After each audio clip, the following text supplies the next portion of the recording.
we started this journey almost 3 years ago, and it's radically changed our lives in more ways than I think we'll ever be able to publicly share. What surprised you about modern day trafficking? We wanted to explain that this could happen to anybody. Recovery doesn't just end with escape. One of our biggest hopes was to drive people to action. Anybody could watch this movie and say, oh, I could at least do that.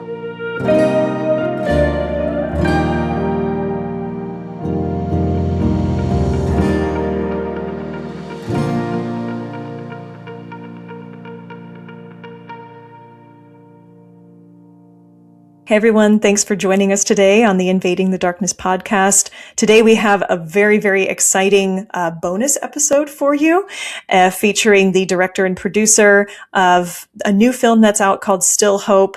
At Shared Hope International, we're so excited to get behind this film and support them because it is showing, kind of for the first time in film, showing that long-term restoration and healing of survivors of sex trafficking. So let's get started. All right. Well, thank you so much, Richie and Bethany Johns, for joining us today at Shared Hope International. We're so excited to meet with you for this exclusive interview as you're preparing for the release of your film, Still Hope. So we're going to be talking all about that throughout this conversation today. So thanks for being here. And would you all just kind of introduce yourselves, talk about your backgrounds in the studio? Yeah, Richie, I'll give that to you. sure. Yeah, Studio 523 is our production company, and we want to tell stories that inspire hope. And kind of on the nose with Still Hope being the title, but it was an honor to direct Still Hope, and Bethany was the lead producer. Yeah, it was a pleasure. It was not a movie that we were pursuing when it landed kind of in our laps, which I'm sure we'll get into that and how we got involved. But we started this journey almost 3 years ago, and it's radically changed our lives in more ways than I think we'll ever be able to publicly share. But we're super excited for it to finally be coming to theaters. Yeah, we're excited for you. I can't wait for people to see this and talk about it, And so as I was after I watched the film and I was kind of researching the two of you and your backgrounds, I just love the work that you've done prior to this, including, I know you were involved in The Chosen, which is a pretty big hit. Also The Promised Land on YouTube, such a cool series. I am a huge fan of The Office and that kind of kind of comedy. I thought that was such a neat show, but then to see kind of that shift of to this film, right? Still Hope is such a different dynamic, has a different feel to it. So I did kind of want to know what inspired you to make this film, after the previous projects you've been a part of. Yeah. One fun little kind of anecdote between Still Hope and The Promised Land. It kind of, we filmed the pilot episode of The Promised Land in the fall of 2022. And actually Still Hope came in that middle year. We filmed Still Hope in 2023 before we filmed the rest of season 1 of The Promised Land. And actually the showrunner, the writer and director of The Promised Land, because I'm the producer of The Promised Land, the business side of it, Mitch Hudson is the writer and director, hilarious creative of The Promised Land, and he's actually one of the writers for Still Hope. And so very, again, kind of Studio 523, we want to tell stories that inspire hope. And so, sometimes that looks like a biblical mockumentary that's funny and uplifting, but takes an honest look at the characters in scripture and seeing that they were real people too, but God was still able to use them. And then sometimes it looks like a heavier subject matter that it is, a look at reality, and it's an issue that we can't forget that exists, and so but to tell these authentic stories of survivors that are very inspiring, and taking a look at what happens after the rescue. And so the fun little kind of connection between The Promised Land and Still Hope. But how we kind of got involved originally was interviewing to produce. Bethany and I were going to produce Still Hope together. Coming off of doing the pilot episode of The Promised Land, was really kind of really focused on producing, and then we connected with a group of filmmakers that had been working and kind of developing this project for over a year at that point, and they wanted an outside production company to come on and help tell the story. And so I connected with the executive producer, Brent McMinn, and he, out of the blue, asked if I would consider directing, which was a huge honor to be able to tell this story and steward it. And then Bethany became the lead producer. And we after we were brought onto the project 9 weeks later, cameras were rolling because we had a very tight window to film it in. And shot it in Cape Girardeau, Missouri. So that's a little bit how it all started. Wow. That seems like a fast project for such a heavy topic, a heavy film, and such an important message to convey. Wow, like bravo for pulling that off, and organizing it in such a quick timeline.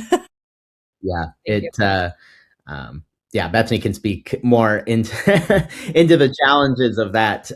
Looking back, it's hard to believe what was able to be pulled off.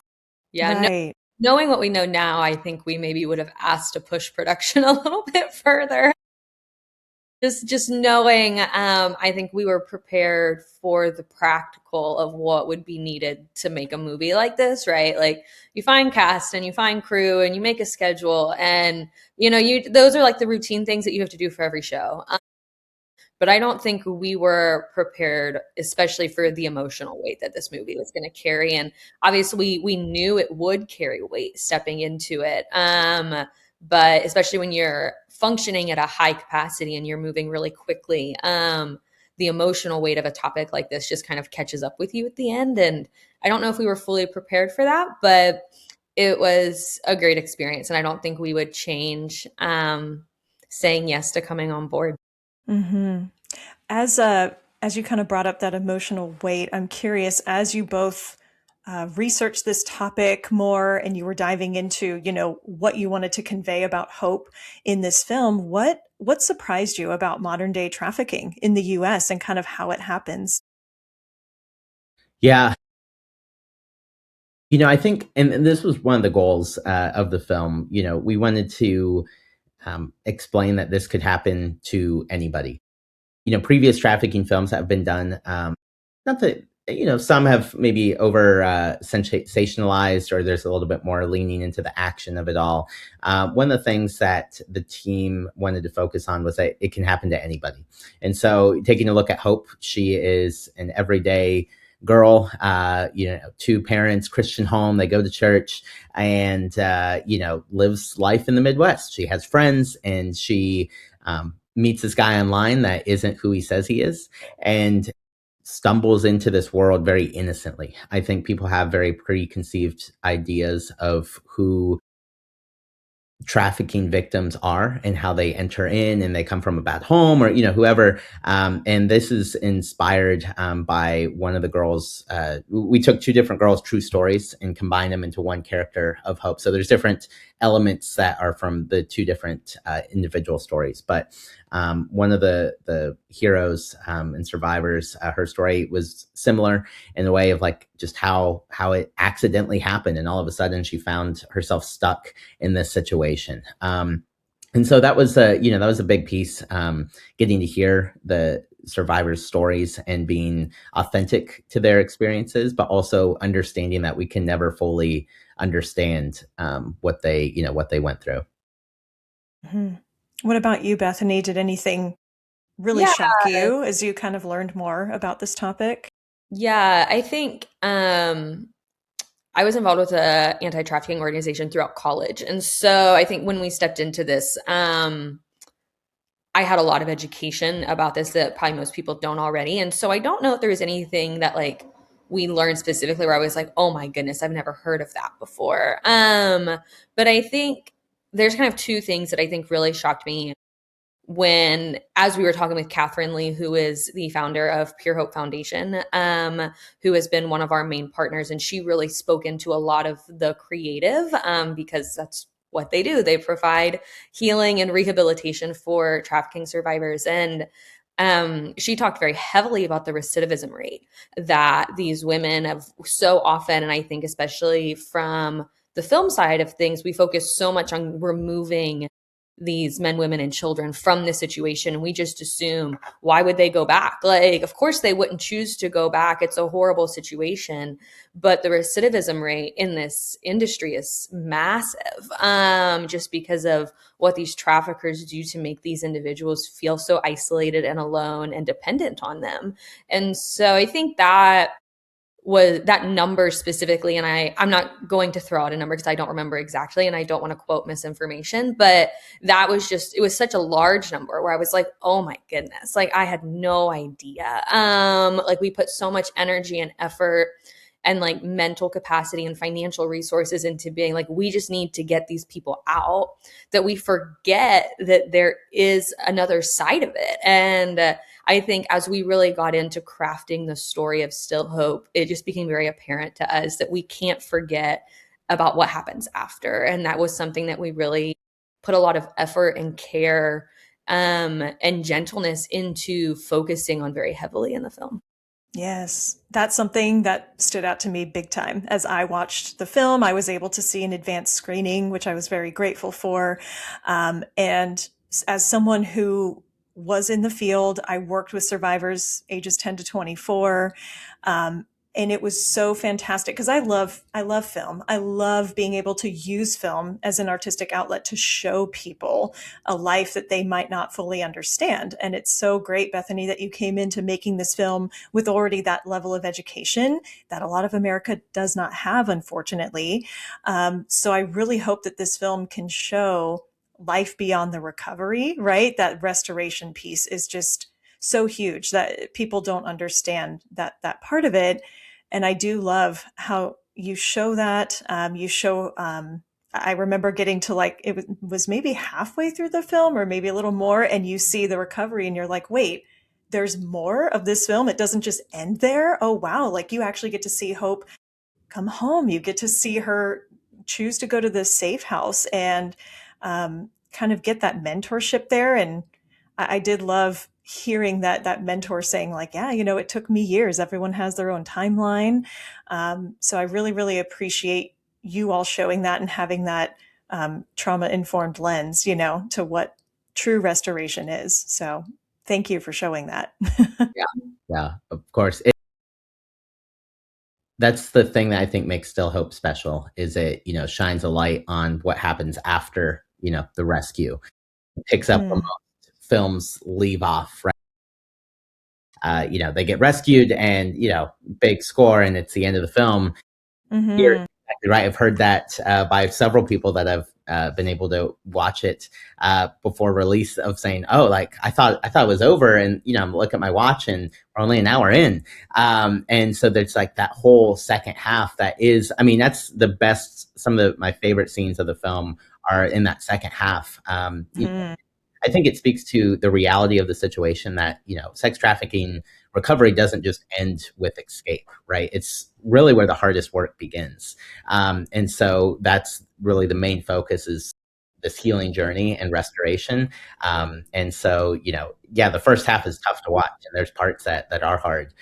But once you get to that second half, it's inspiring. It's, again, all informed by these courageous survivors. Yes, yes. And I did want to back up to kind of earlier in the film when you mentioned showing Hope coming from a good family. She's going to church, has a little bit of rebellion with her phone. I'm so grateful that you all used the phone to show that the ease of online recruiting and grooming and how she kind of all those little things that come into play of being a little more secretive or protective over her phone, hiding the name of the person, you know, on the phone and categorizing them as a girl, a female name rather than a boy name. So do you believe after people watch Still Hope that they'll be a little more aware of how devices come into play? And what was your hope for that being in the film? Yeah, but Bethany, do you want me to Sure, go for take it. it? Yeah, again, I think that's there's an awareness piece of the film, but also like exactly like there's education, right? And like we want this to be a tool that parents can use to show their teens and young adults even of just with internet and technology, you don't really know who's on the other side that you're talking to, especially if you don't even sometimes know if you've met them in real life, right? And so that it was done intentionally, for that to be kind of the catalyst for the story, and it also happens very quickly. And so I'm glad that you noticed some people even miss the like nuance of the name was changed in the phone, and some of those other very minor details that was done intentionally. And I think people sometimes wouldn't pick up on it until like the second watch of the film to realize how slippery of a slope it was, and how Hope. This was when Luna and I, who plays Hope, dug into the character a little bit. It was like this is kind of the first rebellion. She's not a bad girl. This is kind of the first thing. That's why she's even so hesitant to leave her grandma. And it's very innocent. They're going bowling and going on a date. Like she's not doing anything. Yeah, she's doing something wrong, but that's not a habit that she'd previously been doing. Right. Yeah, that it really speaks to the education piece of it for the viewers watch. Yes, and it goes to show, like you just said, it's something teenagers do sometimes, They have rebellion in them. It just happens, and all of us maybe did something we shouldn't have done when we were teenagers, but this just shows that extra layer of, the recruiting and grooming and intention that the boy had behind all of it, and they probably were talking for a while, back and forth on the phone and making this plan to meet up. So thank you so much for showing that, as someone who's the director of training at Shared Hope. And this is something I talk with parents about all the time. We even have, I was able with the help of Jarrett, we were able to create the White Van PSA a couple of years ago. And that really goes to show it's not necessarily the creepy white van driving down the street anymore, snatching up kids. It's the creepy white van is driving by on the phone and meeting kids and teens there where they're hanging out. So your film just kind of takes it to the next level.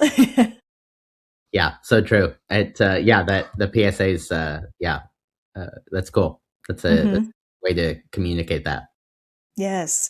And so, fun fact, I didn't know if you all knew this, is that the grandma in the film, Rosalind, she's an ambassador of hope and a volunteer at Shared Hope International. Very cool. So, actually, when she was wrapped up filming, she informed us that she was part of the film. So, when I got to see Great. her in it, I was like, oh, this is so cool. And, she has that next step, even though, yes, she's an actress, she's taken that next step to say, hey, I want to volunteer for an organization and inform my community about what's happening. I think her being part of this film just kind of heightened that even more. So I did want to know from you all what, we're using the word hope a lot in this interview, which I love, but what's your hope for this film as far as people kind of taking action or next steps? Because I know you want to inspire people to keep going, not just to sit in the theaters, watch the film and leave. What is kind of your heart behind people taking next steps? Yeah, I think when we started really developing this project, we kind of had two main goals. The first goal was for people to walk away knowing that regardless of what has been done to you, regardless of your trauma or your pain or your hurt, we all have something like that that we hold on to and it weighs on our heart. So, regardless of what that is, there is hope for freedom and redemption and restoration, that healing is possible, regardless of what you've been through. That was one of the main goals. But the second main goal was to drive people through education to action. This is one of those things we don't have to tell people that human trafficking is bad. I would hope most people, and I would assume most people, once you hear about it, like you don't have to be convinced that it is a wrong and evil thing. You hear about it and you just know like that is a bad thing. But you can know something is bad and evil but not be driven to action. And so we really wanted this to be a trauma informed and realistic look at what this issue was, but we wanted to do it in a way where it didn't freeze people in fear or in anger or in sadness, but it empowered them to say, I can make a difference. And that's the big thing.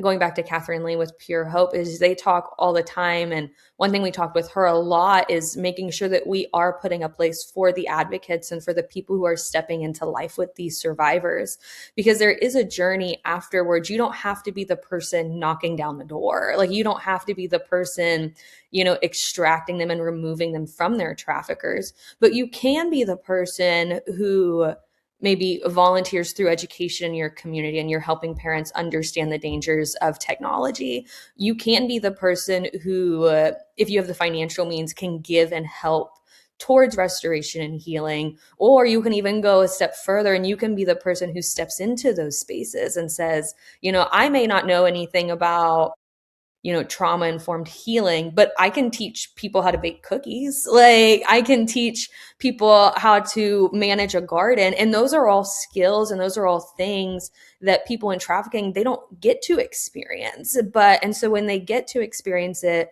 after they're removed from those situations and they've left those situations, those are things that really give them life. And so Mm-hmm. I think that was a big hope and a goal for us, was for people to understand that regardless of whether you have a whole lot of money or a little bit of money or a whole lot of time or no extra time or whatever, that there is a way for you to get involved.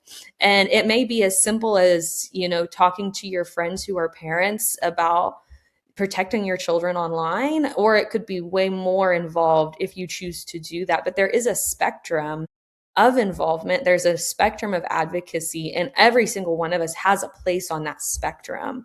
And so I think that was one of our biggest hopes, was to drive people to action in a way that made sense for them in their life. We understand that not everybody is called to kick down the door, and not everybody is called to work 24/7 at these safe homes, but we are called to do something. And so we wanted to show the spectrum so that those people, anybody could watch this movie and say, oh, I could at least do that. And I hope that we accomplish that. We'll see when the movie comes out in a few weeks, but yeah, we really just wanted to drive people from education to action. Mm-hmm. I couldn't have said it better. That was absolutely perfect, Bethany, how you said that there's a spectrum of ways that people can give back and take a next step. And that's something I tell people too, when they feel so helpless, when they do know what's happening. You can say, it's okay. What are your strengths? How can you give back? Like you said, financially, with just time, sometimes just showing up and giving someone a ride. Or I think what you all did really well in the film that I appreciated is, once Hope is in the safe house setting, they kind of show her engaging in different types of non-traditional therapies. So you do get to see her experience, equine therapy, working with horses, cooking, gardening, all these different things that help them to heal without it necessarily being, sit down, talk, traditional therapy. As we're in our 5th season of Invading the Darkness, our podcast, the 5th season, we intentionally wanted to focus on long-term restoration and healing, which just marries so well with your film and what you're doing with Still Hope, which is why we're so looking forward to featuring you on our podcast this season. But I think it brings home, and you'll hear from 20 different survivors that we sat down and talked to, that yes, sometimes their story happened when they were a teenager, when they were a young person, but now here they are, decades removed from that trauma and healing. Who are they now? Who are they as a human being? Some of them said they didn't even start traditional therapy until 10, 20 years after they were recovered. So I think you all do a great job at kind of showing that in Still Hope. And once again, I can't say it enough. I'm just so grateful that you all are showing the long-term restoration and healing process. Even if it's just the beginning of Hope's restoration, it's something beyond the kicking down the door. Yeah, exactly. and I think scene. that's super important too. We have Jennifer who is our counselor, and like she talks, oh, I was at Restore, which is our rehabilitation center. I was here for 2 years. But healing is not an event. Like it doesn't just happen. Like you don't go to a therapy session, and it clicks and you're like, I'm all good now. Like it really is, it's a years long process. And even after these survivors get out of like the formal system or course, whatever. Pure Hope Foundation specifically has about a 1.5 to 2 year program that these women work through. But even after that program, healing still has to happen. It's a daily decision to say, I'm not going to let myself be pulled back into that, or I'm not going to let myself fall back into those habits. And um, that was something we really wanted to show too, of like, this is not something that is fixed overnight. It's not something that's fixed in 3 months. It's not fixed in 3 years. Of the pain and the hurt and the trauma that's been inflicted on survivors, like that is something that unfortunately they will live with the rest of their lives. And it is going to be a daily fight and battle for them to maintain healthy habits and to live a restored and full life. And it's because of people like you, and people like Pure Hope and all of these other foundations that walk alongside them. Of They don't kick them out the door once the program has ended, but they step alongside these women and they walk with them for years after, if not decades after. So I think that was really important for us too, to show, healing doesn't happen the minute you're removed from your trafficker. Healing is a process, and it's okay that it takes time, and it's going to take different amounts of time and different levels of energy and intentionality for different people based off of their experiences. Hmm. Yeah, I couldn't agree more. Yes. Thank you so much, Bethany, for and Richie, for using your talents and gifts, to bring this message to life. And as we kind of wrap up today's interview, I did want to ask you both one final question. What is your vision, your hope for the future when it comes to using film to move people to action and to raise awareness, not even necessarily just about trafficking, but any kind of topic that's on your hearts? Hmm. Yeah, I think you know the medium is so powerful because it breaks down barriers, and there's an element, just cinema itself is like escapism from reality. But I think like that's the entertainment piece, but like I think it just, you let your guard down, and then that's the way, for me, I firmly believe it's a way for the Holy Spirit to work, and it moves people into action. That's why, for in the case of Still Hope, it's a tool that can be used to educate, create awareness. But like Bethany said eloquently, it moves people from just beyond a general state of awareness of the issue at hand, but it moves them into action, right? And that's why ultimately we created the Still Hope project, that is used to equip individuals to explain how you can get involved, and to educate. There's meaningful opportunities there. There's a number of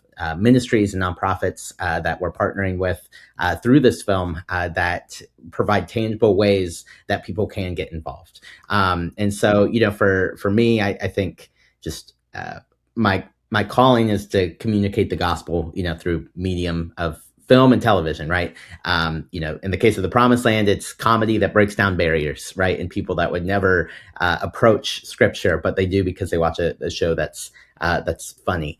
In the case of Still Hope, it is this issue that is just infecting society and is under our noses. Like the where hope is just walking through the mall, and people don't even realize, like, that is straight from one of the survivors' stories, and it's happening all around us, and we don't realize it. And so, it ultimately takes a collective effort, from churches and organizations. And you speak to like the healing process. One thing that is so important too is like the community that surrounds hope, right? We need volunteers and advocates to walk along survivors, but then, to just continue to create awareness about this issue. So, for us, it's really more than a film. And we firmly believe that. Well, thank you both for using your gifts in that way because it comes through, it shines through. I'm so excited for people to see this film. I'm excited for them to use this film in their communities. You know, we're definitely at Shared Hope International. We're so happy to be behind you all on this project, to share it with our networks. Because I just see the importance of it, and just like you said, Richie, film just does that. It kind of gives us a moment to sit down and really digest something in a different way, and moves us to take action, sometimes more immediate than others, than maybe reading a blog or scrolling on Instagram. It's like letting yourself just sit in it for a moment. Even someone like me who's been in this field for quite some time, I loved allowing myself to just sit and absorb this film. So I'm excited for other people to do that as well. Yeah. Yeah, we are too. Excited for everybody to see it. Well, thank you both for joining us today for this exclusive interview, and we will be in touch and can't wait to see what you all create next. Great. Thanks so much for having us. Thanks. I absolutely loved sitting down with Richie and Bethany today and talking through their film, Still Hope. I wish we could have talked for another 30 minutes or an hour because there were so many things in that film that I loved and I wanted to dissect with them. But I'm so happy that they were able to just take some time as the film is being released to talk through some things with us here at Shared Hope. So I hope you all enjoyed this episode and join us next week as we get back to our Invading the Darkness podcast. Thank you for listening to Shared Hope International's Invading the Darkness podcast. You can continue to listen and watch our podcast on all streaming platforms. To learn more about what Shared Hope International is doing and take action to end child sex trafficking, please visit us at sharedhope.org.